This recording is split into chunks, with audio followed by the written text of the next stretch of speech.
Assalamualaikum warahmatullahi wabarakatuh.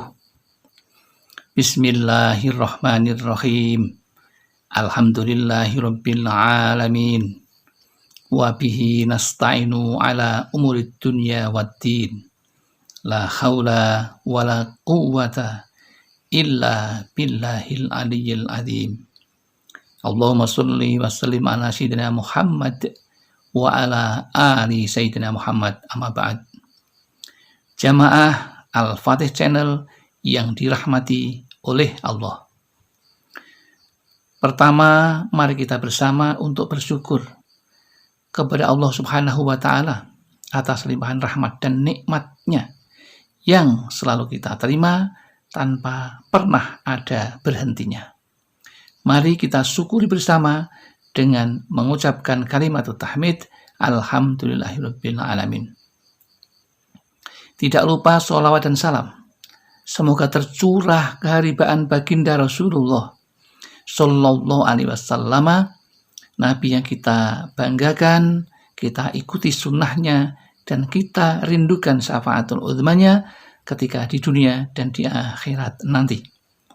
Selanjutnya ingin kami berbagi kepada saudara-saudaraku tentang ilmu yang mudah-mudahan bermanfaat bagi kita bersama. Adapun judulnya adalah perbanyak doa di akhir Ramadan. Tapi patuhi adab berdoa sesuai sunnah ini agar terkabul hajat saudaraku. Ini satu hal yang patut kita lakukan di akhir 10 Ramadan. Di akhir ketiga, 10 yang ketiga dari bulan Ramadan adalah tempat yang sangat mustajab untuk berdoa.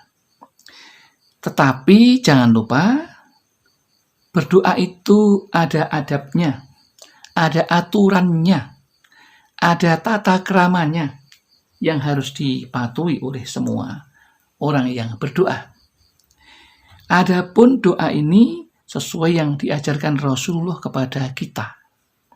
Lalu seperti apakah doa itu yang harus dipanjatkan sesuai dengan adab berdoa itu?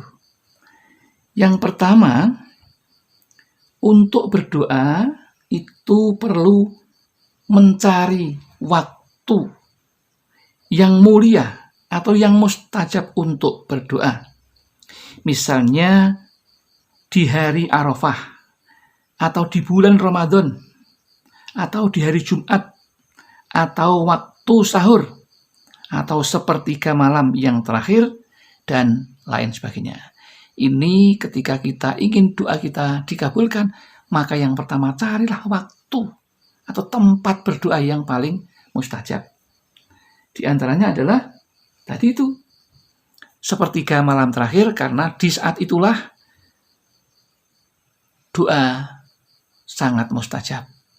Yaitu seperti sabda Rasulullah yang artinya Allah turun ke langit dunia setiap malam ketika tersisa sepertiga malam terakhir.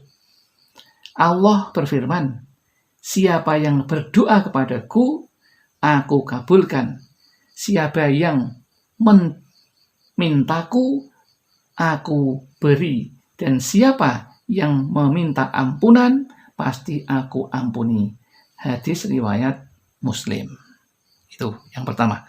Yang kedua, dalam berdoa, ada berdoa dalam keadaan berkhidmat. Umpamanya di waktu sujud dalam sholat. Jadi sholat kita itu di sujud itu tempat mustajabah untuk berdoa.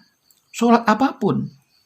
Ya, tetapi yang perlu diingat bahwa doa di dalam sujud itu tidak boleh dilafalkan karena akan membatalkan sholatnya. Ya, jadi berdoanya cukup di dalam hati dengan mengingat Allah dan menyampaikan apa yang dikabulkan, apa yang ingin dimintakan kepada Allah. Kemudian yang ketiga yang harus dipatuhi dalam berdoa adalah menghadap ke kiblat dengan mengangkat kedua tangan sampai sebatas kelihatan bulu ketiak. Ya. Kemudian menangkapkan dua telapak tangan kita menghadap ke atas. Itu adab yang ketiga. Adapun adab yang keempat, yaitu dalam berdoa dianjurkan untuk merendahkan suara, yaitu antara suara keras dengan suara berbisik, sekedar bisa didengar sendiri atau didengar oleh orang-orang di kanan kiri kita. Adab yang kelima, yaitu susunan kalimat doanya tidak bersajak, cukup dengan kata-kata dan bahasa yang sederhana, asalkan menunjukkan kerendahan hati. Tidak perlu dilakukan atau memakai irama. Dari itu diutamakan memakai doa-doa yang berasal dari Rasulullah, dari sahabat dan para tabi'in. Itu adab yang ke-5. Adapun adab berdoa yang ke-6 adalah percaya dengan penuh bahwa doanya itu pasti akan terkabul. Tidak boleh sedikit pun ragu dalam berdoa, tidak kecewa atau gelisah di dalam menunggu dikabulkannya doa-doa. Jadi kita harus tenang, harus tidak gelisah, ya, apalagi khawatir. Khawatir apa? Khawatir tidak dikabulkan, maka pasti tidak akan dikabulkan. Karena perasaan kita itu sama dengan doa kita.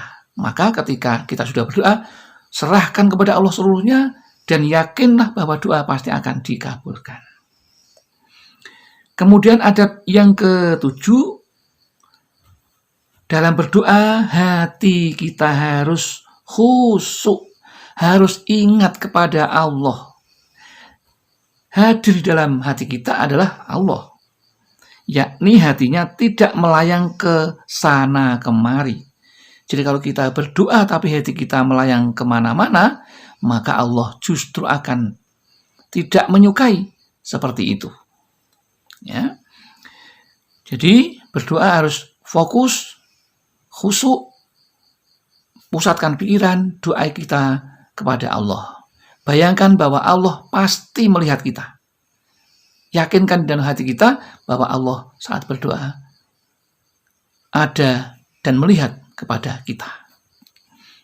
Kemudian yang ke-8, mengawali doa dengan menyebut Tuhan Allah dan memujinya dan bersolawat kepada Nabi Muhammad SAW.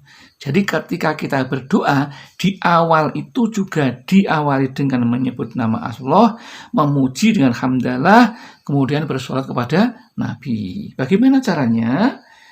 Caranya ketika berdoa itu diawali dulu dengan ini. A'udzubillahi minasyaitonirrajim. Bismillahirrahmanirrahim.